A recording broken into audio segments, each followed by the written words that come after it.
नमस्कार दोस्तों, कैसे हो आप सभी। स्वागत करते हैं आप सभी का युवराज जी को इसमें। तो दोस्तों देखिए, आज से बिहार कार्यालय परिचारी परीक्षा के लिए जो कि 3727 पदों पर वैकेंसी निकाली गई है 10वीं पास के लिए, उसके लिए देखिए आज से एक न्यू क्लास शुरू कर रहे हैं जो बिल्कुल आपके एग्जाम सिलेबस पर आधारित है और ये प्रैक्टिस सेट नंबर 1 रहने वाला है। तो जो भी बच्चे तैयारी कर रहे हैं आज से आप सभी क्लास में जुड़ के तैयारी करना शुरू कर दीजिए। पूरा कंप्लीट तैयारी करवाएंगे और जितने चीजें बताएंगे इसे याद जरूर कर लीजिएगा और जो भी एक्स्ट्रा फैक्ट बताएंगे उसे कॉपी में नोट डाउन करते चलिएगा। तो सारे अति महत्वपूर्ण रहने वाला है आपके लिए। तो चलिए शुरू करते हैं। सभी एक बार वीडियो को लाइक करके शेयर जरूर कर दीजिएगा। देखिए आपका एक लाइक मोटिवेट कराते हैं, तो लाइक जरूर कर दीजिएगा। जो भी चैनल पर नए हैं चैनल को जरूर सब्सक्राइब कर घंटे को प्रेस कर लीजिएगा ताकि जब भी क्लास हो नोटिफिकेशन आप सभी को प्राप्त हो सके। तो चलिए शुरू करते हैं। देखिए आप सबको बताना चाहते हैं कि बिहार कार्यालय परिचारी परीक्षा 2025 के लिए एप्लीकेशन पे कोर्सेस लॉन्च कर दिया गया है। जो न्यू वैकेंसी निकाली गई है 3727 पदों पर। तो आप सभी जो भी बच्चे तैयारी कर रहे हैं फटाफट आपसे इसको ज्वाइन कर लीजिए और तैयारी करना शुरू कर दीजिए। मिनिमम फी में हम आपको तैयारी करवा रहे हैं। देखिए इसमें आप सभी को मिलेगा क्या क्या, तो इसमें आपको टॉपिक वाइज क्लासेस दिया जाएगा और यहाँ पर थ्योरी क्लास चलता है बेहतर कंटेंट के साथ में। ऑल सब्जेक्ट का ई बुक आपको मिलेगा, इंपॉर्टेंट नोट्स दिया जाएगा, इंपॉर्टेंट पीडीएफ रहेगा, टेस्ट सीरीज दिया जाएगा आप सभी को ताकि आप सभी अपना तैयारी जांच सके। तो अगर अब की बार प्रॉपर आप सभी रणनीति बना के तैयारी कर लीजिएगा तो निश्चित है कि आप सभी सरकारी नौकरी ले लीजिएगा। तो मेरे साथ में जुड़िए, बेहतर तैयारी करवा देंगे हम आपको, जिससे कि आप सभी एक सीट पक्का कर लीजिएगा आराम से। ठीक है, एप्लीकेशन का लिंक डिस्क्रिप्शन में दिए हुए हैं। अन्यथा आपको क्या करना है, सक्सेस योद्धा एप्लीकेशन को सर्च करना है प्ले स्टोर से, वहां से जाके डाउनलोड करके रजिस्ट्रेशन कर लीजिएगा। उसके बाद जाके आप सभी ज्वाइन कर लीजिएगा। बहुत ही कम फी लगने वाला है आप सभी को।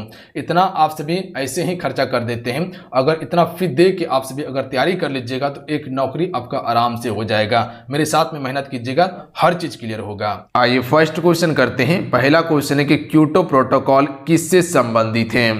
अगर किसी भी क्वेश्चन का आंसर पता हो तो अपना आंसर आपसे नीचे कमेंट बॉक्स में बताते चलिएगा। राइट आंसर ऑप्शन में ये हो जाएगा, ग्रीन हाउस गैसों की उत्सर्जन में कमी करने से संबंधित है क्योटो प्रोटोकॉल। यहीं से एक क्वेश्चन पूछा जाता है मॉन्ट्रियल प्रोटोकॉल के बारे में। तो याद रखिएगा, ओजोन परत में जो नुकसान हो रहा था, जो छिद्र हो रहा था, उसी को रोकने के लिए ये समझौता किया गया था। और आपका मॉन्ट्रियल प्रोटोकॉल पे जो समझौता हुआ था 1987 में हुआ था और लागू कब हुआ था, 1989 में लागू हुआ था। तो ये डेट को याद रखिएगा आप सभी। समझौता 1987, लागू हुआ था 1989 में। अगला प्रश्न पर ध्यान दीजिएगा कि पृथ्वी की सतह के ऊपर ओजोन परत किससे सुरक्षा प्रदान करती है। और ये कई बार आपके पेपर में क्वेश्चन पूछा जा चुका है ओजोन परत से संबंधित। तो राइट आंसर हो जाएगा पराबैंगनी किरणों से। ध्यान दीजिएगा, पराबैंगनी किरण कहां से आते हैं, सूर्य से। ध्यान दीजिएगा, सूर्य के प्रकाश से। इससे रक्षा कौन करते हैं, तो ओजोन परत याद रखिएगा। अच्छा, ओजोन परत को नुकसान हो रहा है यानी कि छिद्र हो रहा है, ये किस कारण से, तो क्लोरोफ्लोरोकार्बन, जिसे हम सभी CFC के नाम से जानते हैं शॉर्ट में। तो ध्यान दीजिएगा आप सभी। अगला प्रश्न है कि हीमोग्लोबिन डैश में पाया जाता है। तो देखिए हीमोग्लोबिन जो है ये आपका रक्त में पाया जाता है। तो याद रखिएगा किसमें, रक्त में। अच्छा, एड्स रोग जो होता है ये किसके कारण से होता है, HIV वायरस या शारीरिक संबंध के कारण से होता है। ध्यान दीजिएगा। अगला है कानून के समान संरक्षण वाक्य कहां से लिया गया है। देखिए फ्रेंड, जितने भी आपसे मेरे साथ में जुड़े हुए हैं आप सभी वीडियो को लाइक जरूर कर दिया कीजिए।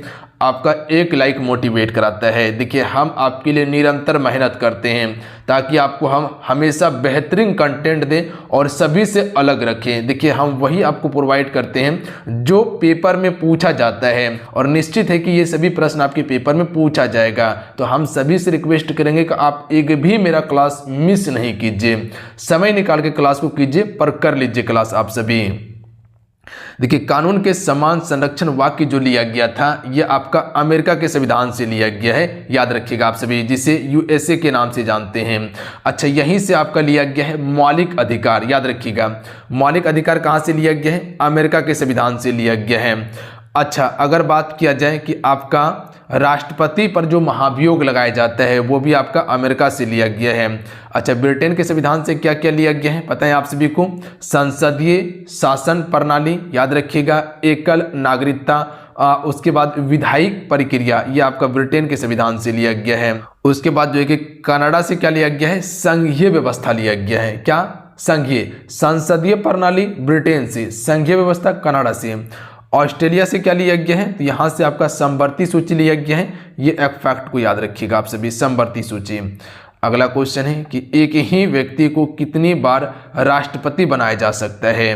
देखिए, अगर राष्ट्रपति बनने की बात किया जाए तो आपको पता है कि राष्ट्रपति बनने के लिए उम्र 35 वर्ष होना चाहिए। क्वेश्चन पूछा गया है, याद रखिएगा आप सभी। कार्यकाल 5 वर्ष का होता है। राष्ट्रपति कई बार भी बन सकता है, ध्यान दीजिएगा, इसके लिए कोई लिमिट नहीं रखा गया है। जो मरने वाला है उससे एक दिन पहले भी बन सकता है, इसमें कहीं कोई रोक छेक नहीं है, बट मिनिमम एज 35 साल रखा गया है। अच्छा, राष्ट्रपति की बात किया जाए तो आप सभी को पता है कि राष्ट्रपति के पद से संबंधित अनुच्छेद कौन सा है। अनुच्छेद 52 कहता है कि भारत में एक राष्ट्रपति होगा। राष्ट्रपति जो है ये देश का प्रथम नागरिक होता है, यानी कह सकते हैं कि सर्वोच्च पद जो है वो राष्ट्रपति का है। अच्छा, यहीं से याद रखिएगा, राष्ट्रपति के निर्वाचन से संबंधित अनुच्छेद कौन सा है, अनुच्छेद 54 है। उसके बाद जो है कि कार्यकाल जो है इसका कि 5 वर्ष का होगा, यह किस अनुच्छेद में बताया गया है, अनुच्छेद 56 में बताया गया है। अच्छा, योग्यता के बारे में कि राष्ट्रपति बनने के लिए क्या योग्यता होना चाहिए, इसका चर्चा अनुच्छेद 58 में किया गया है। अच्छा, राष्ट्रपति को जो शपथ दिलाया जाता है मुख्य न्यायाधीश के द्वारा, तो ये अनुच्छेद 60 में चर्चा है। और राष्ट्रपति पर महाभियोग जो लगाया जाता है अनुच्छेद 61 के तहत लगाया जाता है। अगला है, भारत का राष्ट्रपति किसका अभिन्न अंग है, तो करेक्ट आंसर हो जाएगा संसद का। ध्यान दीजिएगा आप सभी। अगला क्वेश्चन है कि नीति आयोग भारत के संविधान के किस अनुच्छेद के तहत संगठित किया गया है। देखिए, अगर नीति आयोग की बात किया जाए तो ये आपका 2015 में बना था। इससे पहले इसका नाम योजना आयोग था। योजना आयोग की स्थापना 1950 में हुआ था, याद रखिएगा, कब, 1950 में। और ये एक गैर संवैधानिक संस्था है, याद रखिएगा आप सभी। संविधान में कोई भी उल्लेख नहीं है, तो option number D correct answer होगा। जिसका संविधान में उल्लेख नहीं है तो समझ लीजिए अनुच्छेद में भी उल्लेख नहीं है। तो ये क्या है, गैर संवैधानिक संस्था है, जिसका नाम बदल करके, यानी कि योजना आयोग का नाम बदल करके 2015 में नीति आयोग किया गया था। बात समझिए। निम्नलिखित रसायनों में से कौन पटाखों के बारूद में व्यापक रूप से उपयोग किया जाता है। अच्छा, आपसे बताइएगा, गरीबी हटाओ का नारा किस पंचवर्षीय योजना में दिया गया था, 5वीं पंचवर्षीय योजना में। तो करेक्ट आंसर हो जाएगा option number D, potassium nitrate, sulphur और चारकोल का उपयोग किया जाता है, याद रखिएगा, पटाखों के बारूद में। याद रहेगा आप सभी को। अगला प्रश्न है कि हृदय प्रत्यारोपण की खोज किसने की थी। राइट आंसर हो जाएगा क्रिश्चियन बर्नार्ड के द्वारा किया गया था, याद रखिएगा आप सभी, याद रहेगा। अच्छा, यहाँ से ये प्रश्न को आपको याद रखना है और इसको वेरी वेरी इंपॉर्टेंट कर लीजिए आप सभी। देखिए, भारत ने दूसरा परमाणु विस्फोट कब किया था। सबसे पहले आपको ये समझना है कि भारत ने पहला परमाणु परीक्षण कब किया था, तो ये हुआ था 18 मई को, याद रखिएगा, 18 मई 1974 को किया गया था। कहाँ पे हुआ था, राजस्थान का पोखरण नामक स्थान पे हुआ था, याद रखिएगा आप सभी। कहाँ पे, पोखरण में। अच्छा, इस समय का प्रधानमंत्री कौन था, इंदिरा गांधी थी, याद रखिएगा, कौन थी, इंदिरा गांधी। अच्छा, जो पहला परमाणु परीक्षण 1974 में हुआ था, इसका कोड नाम क्या रखा गया था, स्माइलिंग बुद्धा रखा गया था, याद रखिएगा आप सभी। क्या नाम रखा गया था, स्माइलिंग बुद्धा रखा गया था। यहाँ हम सभी से क्वेश्चन पूछा है दूसरा वाला, तो ये हुआ था 13 मई 1998 को। इस समय प्रधानमंत्री था अटल बिहारी वाजपेयी, याद रखिएगा आप सभी। अगला है, मानव निर्मित प्रथम उपग्रह कौन सा है। राइट आंसर ऑप्शन में सी हो जाएगा स्पुतनिक 1, याद रखिएगा आप सभी। कौन सा है, स्पुतनिक 1। अगला क्वेश्चन देख लीजिएगा, निम्नलिखित में से किस नगर में जापानियों ने विश्व शांति स्तूप का निर्माण करवाया था, तो ये करवाया था आपका राजगीर में, याद रखिएगा आप सभी। राजगीर आपका बिहार में पड़ता है, ध्यान दीजिएगा। अगला क्वेश्चन है कि पटना स्थित गोलघर का निर्माण कब किया गया था। चलिए, क्वेश्चन में 13 का राइट आंसर कीजिएगा आप सभी। राइट आंसर होगा 1786 में। कब, 1786 में किया गया था। अगला क्वेश्चन है कि अक्षर वर्ण किसके संयोग से बना हुआ है। देखिए, इस प्रकार का क्वेश्चन आपके पेपर में पूछा जाता है, तो ध्यान दीजिएगा, क प्लस स से मिलकर बना हुआ है अक्षर वर्ण। तो ऑप्शन में एक करेक्ट आंसर हो जाएगा। ये वाला स का उपयोग नहीं होगा, षटकन वाला स का उपयोग होगा। बात समझ गए आप सभी, बिल्कुल। तो ऑप्शन में ए राइट आंसर होगा।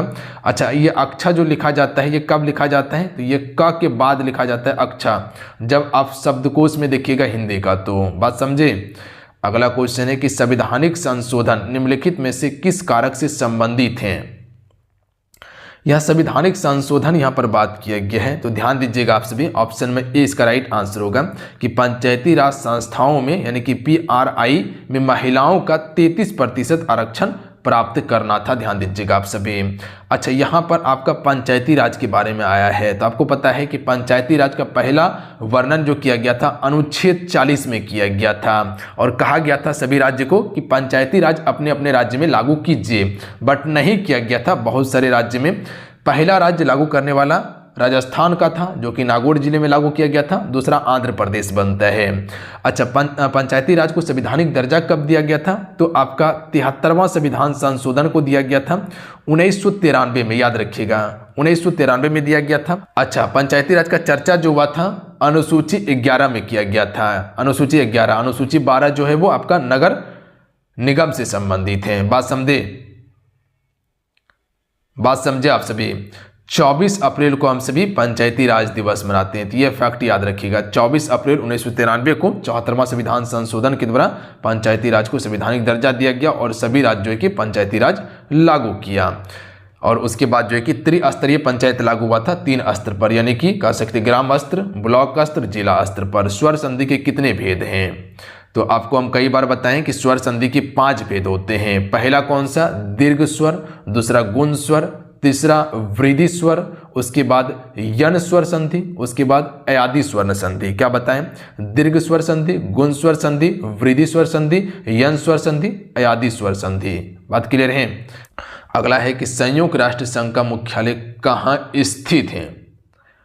तो राइट आंसर हो जाएगा न्यूयॉर्क शहर में स्थित है, याद रखिएगा आप सभी। अच्छा, यहाँ पर संयुक्त राष्ट्र की बात आया है, तो इसकी स्थापना कब हुआ था? 24 अक्टूबर को किया गया था। तो डेट को और याद रखिएगा आप सभी, कई बार क्वेश्चन पूछा गया है कि संयुक्त राष्ट्र स्थापना दिवस कब मनाए जाते हैं? 24 अक्टूबर को, और ये कब हुआ था? 1945 में हुआ था। अच्छा, यहीं से याद रखिएगा कि इसका वर्तमान में महासचिव कौन है? महासचिव तो याद रखिएगा आप सभी एंटोनियो गुटेरेस है। क्वेश्चन पूछा गया है, हो सकता है आपके पेपर में भी आ जाए किसी शिफ्ट में, तो ध्यान दीजिएगा आप सभी। लिख देते हैं एंटोनियो गुटेरेस। कौन है जी? एंटोनियो गुटेरेस है, याद रखेंगे आप सभी। बात समझ गए? आइए अगला क्वेश्चन देख लीजिएगा। निम्नलिखित में से कौन फ्रांसीसी क्रांति के आदर्श से प्रेरित था? तो ये आपका टीपू सुल्तान था। ध्यान दीजिएगा, कौन था? टीपू सुल्तान। अगला क्वेश्चन है कि घोड़दौड़ का सही संधि विच्छेद क्या होगा? तो देखिए, इसका सही संधि विच्छेद होगा घोड़ा प्लस दौड़ होगा। तो ऑप्शन में सी इसका करेक्ट आंसर होगा। अगला है कि बिहार का सर्वाधिक वर्षा वाला जिला कौन सा है? देखिए, बिहार का सर्वाधिक वर्षा वाला जिला जो है यह आपका किशनगंज है, याद रखिएगा। कौन सा? किशनगंज है। अच्छा, ऐसे बताइएगा कि भारत में सबसे ज़्यादा वर्षा कहाँ पे होता है? मानसीराम मेघालय में होता है, याद रखिएगा। परमाणु की द्रव्यमान संख्या बराबर होती है। अच्छा, भारत में सबसे अधिक वर्षा किस शाखा से होता है? दक्षिण पश्चिम मानसून शाखा से, याद रखिएगा। परमाणु की द्रव्यमान संख्या बराबर होती है, तो राइट आंसर ऑप्शन में से हो जाएगा न्यूक्लियॉन की संख्या के बराबर होती है। अगला क्वेश्चन देखिए, भारतीय राष्ट्रीय कांग्रेस छोड़ने के बाद किस दल की स्थापना की थी? यहाँ पर टाइपिंग एरर है, यहाँ पर लिखिएगा सुभाष चंद्र बोस। भारतीय राष्ट्रीय कांग्रेस छोड़ने के बाद किस दल की स्थापना की थी? तो फॉरवर्ड ब्लॉक। कब? 1939 में। डेट को याद रखिएगा आप सभी। आइए अगला क्वेश्चन देखिए कि भारतीय राष्ट्रीय कांग्रेस की पहली भारतीय महिला अध्यक्ष कौन थी? देखिए, पहली भारतीय महिला अध्यक्ष 1925 में बनती है, जिसे हम सभी सरोजनी नायडू के नाम से जानते हैं, याद रखिएगा आप सभी। अच्छा, अगर ये क्वेश्चन पूछा जाए कि भारतीय राष्ट्रीय कांग्रेस की पहली महिला अध्यक्ष कौन थी? एनी बेसेंट, जो कि 1917 में बनी थी, ध्यान दीजिएगा आप सभी। अगला क्वेश्चन है कि ब्रह्मास्त्र का सही संधि विच्छेद है? तो ब्रह्मा प्लस अस्त्र होगा, ब्रह्मा प्लस अस्त्र होगा, ध्यान दीजिएगा आप सभी। ऑप्शन में सी करेक्ट आंसर होगा। अगला क्वेश्चन है कि निम्नलिखित में से किसने प्रज्वाला चैलेंज लॉन्च किया? तो ये किया था आपका ग्रामीण विकास मंत्रालय के द्वारा। अगला है कि निम्नलिखित में से कौन सा भारतीय तटीय राज्य नहीं है? तो देखिए, तटीय राज्य की अगर बात किया जाए तो महाराष्ट्र है, तमिलनाडु भी है और गुजरात है। गुजरात का तट रेखा सबसे लंबा है, उसके बाद आंध्र प्रदेश का। तो तेलंगाना जो है ये आपका तटीय राज्य नहीं है, ये आपका एक स्थलबद्ध राज्य है, यानी कि लैंड लॉक राज्य है। यानी कि कह सकते हैं कि ये पूरा स्थल से घिरा हुआ है, समुद्र सीमा साझा नहीं होता है इसके साथ। लंबोदर में कौन सा समास है? तो लंबा है जिसका उधर अर्थात गणेश बहुब्रीहि समास होगा, अपना अर्थ छोड़कर किसी दूसरे के अर्थ को बता रहा है। ऑपरेशन पोलो निम्नलिखित में से किस घटना से संबंधित है? देखिए अगर ऑपरेशन पोलो की बात किया जाए,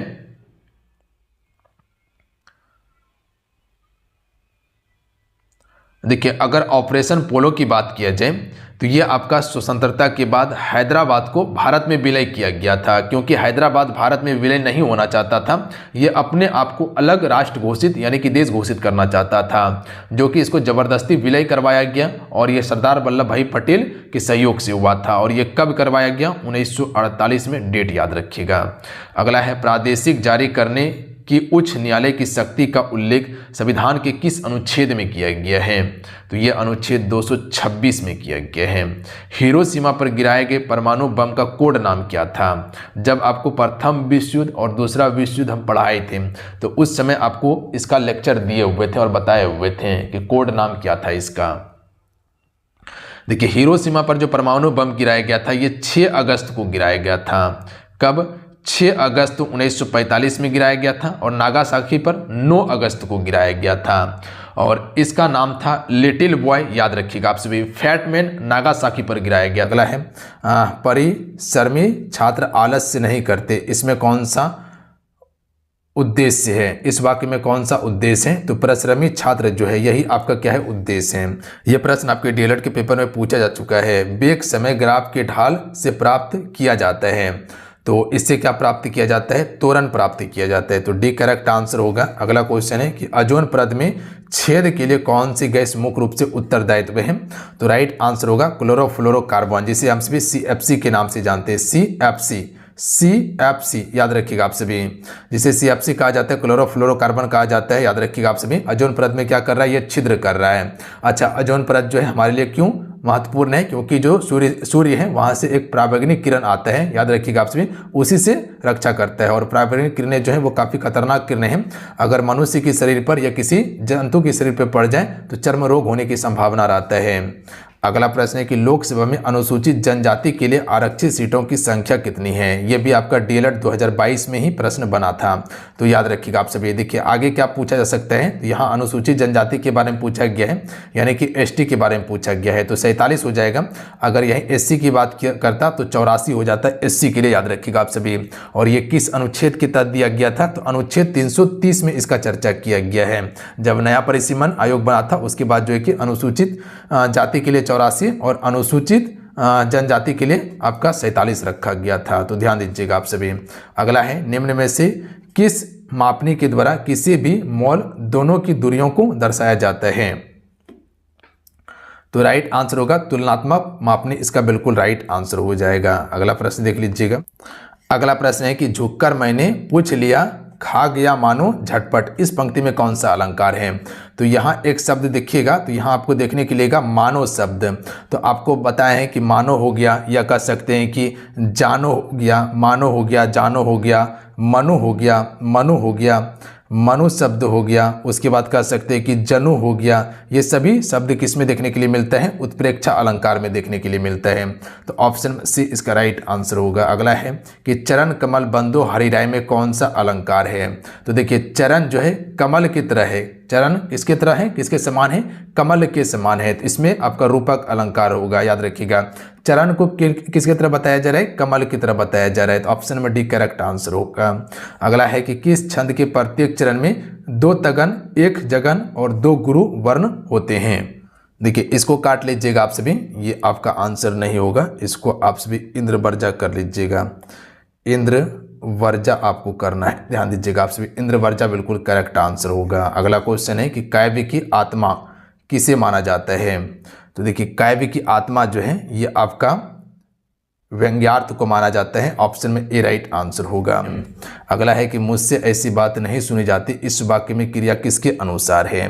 तो यहाँ देखिएगा क्रिया जो है ये कर्म के अनुसार है, कि मुझसे ये बात जो है नहीं सुनी जाती, तो ये कर्म के अनुसार क्रिया है, तो ऑप्शन में ए राइट आंसर होगा। कर्ता के अनुसार नहीं होगा, कर्म के अनुसार होगा। पहले उच्चारण सही कीजिए। भारत के संविधान में निम्नलिखित में से कौन समानता के अधिकार में शामिल नहीं है? आर्थिक बराबरी जो है यह आपका समानता के अधिकार में शामिल नहीं है, याद रखिएगा आप सभी।